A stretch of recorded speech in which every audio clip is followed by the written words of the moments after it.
America ವಿರುದ್ಧ Iran ಸೇನಾಪಡೆ ಮತ್ತೆ ರಣದಾಳಿಯನ್ನು ಮಾಡಿದೆ. ನೋಡಿ, ಅವರು ಎಲ್ಲೆಲ್ಲಿ ಅವರ ನೆಲೆಗಳಿವೆ ಅದ್ಯಾವುದನ್ನು ಕೂಡ ಬಿಡ್ತಾ ಇಲ್ಲ. ಆ ಸೇನಾ ನೆಲೆಗಳನ್ನೇ ಗುರಿಯಾಗಿಸಿಕೊಂಡು ನಿರಂತರವಾಗಿ ಆಗ್ತಿರುವಂಥ ದಾಳಿ. ಈಗ ಬಾಗ್ದಾದ್, ಇರಾಕ್ನ ರಾಜಧಾನಿ ಬಾಗ್ದಾದ್, US ಬೇಸ್ ಮೇಲೆ ನೇರವಾಗಿ ಅಟ್ಯಾಕ್ ಮಾಡಿದ್ದಾರೆ. ಅಮೆರಿಕ ಏರ್ ಬೇಸ್ ಒಂದು ಲೆಕ್ಕದಲ್ಲಿ ಹೊತ್ತಿ ಉರಿತಾ ಇದೆ. ನೋಡಿ, ಅಂದ್ಕೊಳ್ಳೋಕೆ ಸಾಧ್ಯನಾ? ಅಮೆರಿಕದ ಸೇನಾ ನೆಲೆ ಇದು ಬಾಗ್ದಾದ್ನಲ್ಲಿ.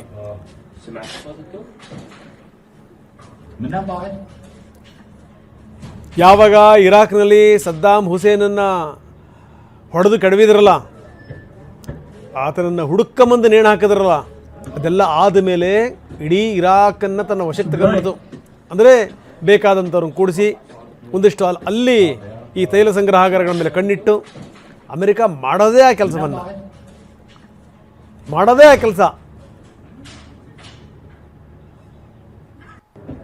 ಇಲ್ಲಿ ಸೇನಾ ನೆಲೆಗಳನ್ನು ಸ್ಥಾಪನೆ ಮಾಡಿದೆ ಎಲ್ಲ ಕಡೆಗೂ ಕೂಡ.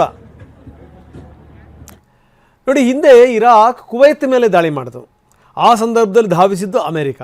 ಈಗ ನೋಡಿ, ಕುವೈತಲ್ಲೋದ್ರ ಸೇನಾ ನೆಲೆಗಳಿದೆ. ಯಾರು ದಾಳಿ ಮಾಡಿದ್ರಲ್ಲ ಇರಾಕ್ನಿಂದ, ಇರಾಕ್ ಕೂಡ ಈಗ ಒಂದು ಲೆಕ್ಕದಲ್ಲಿ ಇವ್ರ ವಶದಲ್ಲೇ ಇರೋದು. ಇಲ್ಲೂ ಕೂಡ ಇವರ ಸೇನಾ ನೆಲೆಗಳಿವೆ. ಏನಿದ್ರ ಅರ್ಥ? ಅಮೆರಿಕ ಹಿಂಗೆ ವ್ಯಾಪಿಸ್ಕೊಂಡ್ಬಿಡುತ್ತಲ್ಲ, ಈ ಅಮೆರಿಕ ನೋಡೇ ಪಕ್ಕಕ್ಕೆ ಚೀನಾ ಕಲ್ತಿರೋದು. ಅವ್ರು ಏನೇನು ಮಾಡ್ತಾರಲ್ಲ ಅದು ಎರಡರಷ್ಟು ಇವ್ರು ಮಾಡ್ತಾರೆ. ಹಿಂಗಿದೆ ಕತೆ. ಹಿಂದೂ ಮಹಾಸಾಗರಕ್ಕೂ ಕೂಡ ಯುದ್ಧದ ಎಫೆಕ್ಟ್ ಕಾಲಿಟ್ಟಿದೆ. ಡಿಯಾಗೋ ಗಾರ್ಸಿಯಾ ಏರ್ ಬೇಸ್ ಮೇಲೆ ಇರಾನ್ ದಾಳಿ ಮಾಡಿದೆ. ಇಲ್ಲಿ ಇಂಗ್ಲೆಂಡ್ ಮತ್ತು ಅಮೆರಿಕ ಈ ಇಬ್ಬರ ಸೇನಾ ನೆಲೆಗಳು ಕೂಡ ಜಂಟಿ ಸೇನಾ ನೆಲೆ ಇದೆ. ಇಲ್ಲಿ ಹೆಂಗೆ ಹೊಡೆದಿದ್ದಾರೆ ಅಂತಂದರೆ ಖಂಡಾಂತರ ಕ್ಷಿಪಣಿಯ ಮುಖಾಂತರ ದಾಳಿ ಮಾಡಿದೆ ಇರಾನ್. ಖಂಡಾಂತರ ಕ್ಷಿಪಣಿಯ ಮುಖಾಂತರ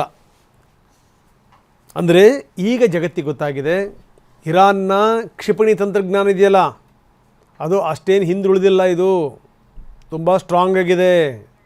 ಇವರು ಒಳಗಿಂದೊಳಗೇ ಸಾಕಷ್ಟು ಪ್ರಿಪ್ರೇಷನ್ ಮಾಡ್ಕೊಂಡಿದ್ದಾರೆ ಅನ್ನೋದು ಗೊತ್ತಾಗ್ತಾ ಇದೆ.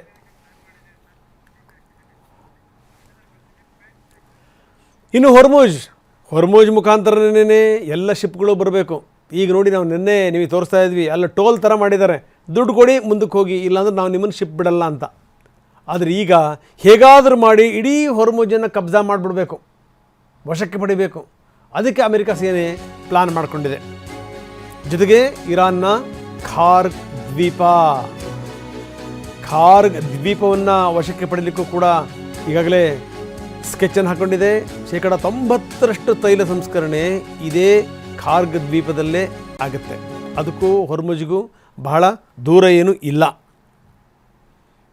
ಹೀಗಾಗಿನೇ ಒಂದು ಲೆಕ್ಕದಲ್ಲೇನು ಅಂದರೆ ಈ ಖಾರ್ಗ್ ದ್ವೀಪ ಇರಾನ್ ಕರಾವಳಿಯಿಂದ ಸುಮಾರು 25ರಿಂದ 28 ಕಿಲೋಮೀಟರ್ ದೂರದಲ್ಲಿದೆ.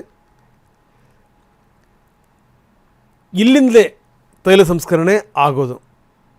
ಈ ಒಂದು ಪುಟ್ಟ ಭೂಭಾಗ ಇಡೀ ಇರಾನ್ ದೇಶದ ಹಣೆ ಬರಹವನ್ನೇ ನಿರ್ಧಾರ ಮಾಡಿಬಿಡುತ್ತೆ. ಇಂಥ ಖಾರ್ಗ್ ದ್ವೀಪ 90% ತೈಲ ಇಲ್ಲಿಂದಲೇ ಹೋಗುತ್ತೆ ಅಂತಂದರೆ ನೀವು ಯೋಚನೆ ಮಾಡಿ ಹೆಂಗಿರಬೇಕಿದು ಅಂತ. ಒಂದು ಲೆಕ್ಕದಲ್ಲಿ ಇದು ಚಿನ್ನದ ಮೊಟ್ಟೆ. ಅಲ್ಲಿಗೇ ಕೈ ಹಾಕಿಬಿಡ್ಬೇಕು ನೇರವಾಗಿ. ಅದರ ಕತ್ತನ್ನು ಹಿಸುಕಿಬಿಟ್ರೆ ಮುಗೀತು. ಇರಾನ್ ಅವಾಗ ಏನೂ ಕೂಡ ಮಾಡಲಿಕ್ಕೆ ಸಾಧ್ಯ ಇಲ್ಲ. ಈ ರೀತಿ ಈಗ ಅಮೆರಿಕ ಪ್ಲಾನ್ ಮಾಡಿದೆ.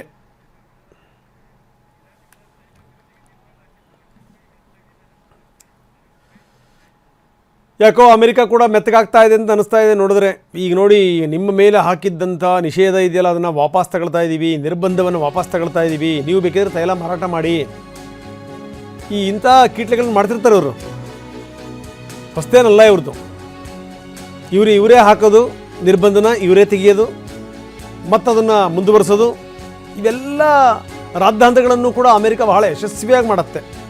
ಅವರು ಅದರಲ್ಲಿ ಮಾಸ್ಟರ್ಸ್. ನಮಗೆ ಹೇಳ್ತಲ್ಲ, ಇದು ಭಾರತಕ್ಕೆ ತೈಲ ಖರೀದಿ ಮಾಡೋಕ್ಕೆ ನಾವು 1 ತಿಂಗಳು ಟೈಮ್ ಕೊಟ್ಟಿದ್ದೀವಿ, 30 ದಿವಸ ಟೈಮು. ಇವ್ರು ಯಾರು ಕೊಡೋಕ್ಕೆ 30 ದಿವಸ ಟೈಮ್ನ? ಹೋಲಿ, ರಷ್ಯಾದಿಂದ ತೈಲ ಖರೀದಿನ ಭಾರತ ನಿಲ್ಲಿಸಿದೆಯಾ ಎಂದಾದ್ರೂ? ಹೇಳಿದ ತಕ್ಷಣವೇ ಕೇಂದ್ರ ನಾವು ನಿಲ್ಲಿಸಿದ್ದೀವಿ, ಸಂಪೂರ್ಣ ಕಡಿತಗೊಳಿಸಿದ್ದೀವಿ ಅಷ್ಟೇ. ಸಾಧ್ಯವೇ ಇಲ್ಲ. ರಷ್ಯಾ ಈ ಯಾರನ್ನೋ ನಂಬ್ಕೊಂಡು ರಷ್ಯಾದಂಥ ಪರಮ ಮಿತ್ರನನ್ನು ನಾವು ಕೈ ಬಿಡ್ಲಿಕ್ಕೆ ಸಾಧ್ಯನಾ? ಸಾಧ್ಯವೇ ಇಲ್ಲ. ಈಗ ನೋಡಿ, ಇವರು ತಿರ್ಗಾ ಇರಾನಿಗೆ ಹೇಳಿರೋದು, ನಾವು ನಿಮಗೆ 30 ದಿವಸ ಟೈಮ್ ಕೊಡ್ತೀವಿ, ನೀವು ಮಾರಾಟ ಮಾಡಿ. ಅಂದರೆ ಯಾವುದು? ಈಗಾಗಲೇ ಸಿದ್ಧವಾಗಿ ಮಾರಾಟಕ್ಕೆ ಸಿದ್ಧವಾಗಿತ್ತಲ್ಲ, ಸಾಗಾಣಿಕೆಗೆ ಸಿದ್ಧವಾಗಿತ್ತಲ್ಲ, ಅದನ್ನು ನೀವು ಬೇಕಿದ್ರೆ ಮಾಡಿ. ಈ ಅಮೇರಿಕದ ತಾರಾತಿಗಡಿ ಇದೆ ನೋಡಿ. ಇವರು ಯಾವ ದೇಶವನ್ನೂ ಕೂಡ ಇವರು ತಣ್ಣಗಿರಕ್ಕೆ ಬಿಡಲ್ಲ. ಎಲ್ಲೆಲ್ಲಿ ಇವರು ಕಾಲಿಟ್ಟಿರಲ್ಲ ಅಲ್ಲೆಲ್ಲವೂ ಕೂಡ ಸ್ಮಶಾನವೇ.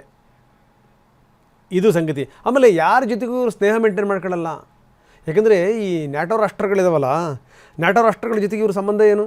ನಿಮ್ಮನ್ನು ಯಾಕೆ ಸಾಕಬೇಕು ಅನ್ನೋದು, ನಾವು ನಿಮಗೆ ಇಷ್ಟೊಂದೆಲ್ಲ ದುಡ್ಡು ಕೊಡ್ತಾ ಇದ್ದೀವಿ ಅನ್ನೋದು, ನಾವು ಹೇಳಿದ್ರೆ ನೀವು ಓಡ್ ಬನ್ನಿ ಅನ್ನೋದು, ನಾನು ಕರಿತೀನಿ ಮೀಟಿಂಗನ್ನ, ಸುತ್ತಮುತ್ತ ಕೂತ್ಕೊಂಡು ನೀವು ಬಹುಪರಾಕ್ ಹಾಕಿ ಅಂತ ಹೇಳೋದು, ನೀನೇ ವೀರ, ನೀನೇ ಧೀರ, ನೀನೇ ರಾಜಕುಮಾರ ಅಂತ ಅನ್ನಬೇಕು, ಜೊತೆಗೆ ಆ ದೊಡ್ಡ ಅವಾರ್ಡ್ ಕೊಡಿ, ಈ ದೊಡ್ಡ ಅವಾರ್ಡ್ ಕೊಡಿ ಅನ್ನುವಂಥದ್ದು ಹೇಳಬೇಕು.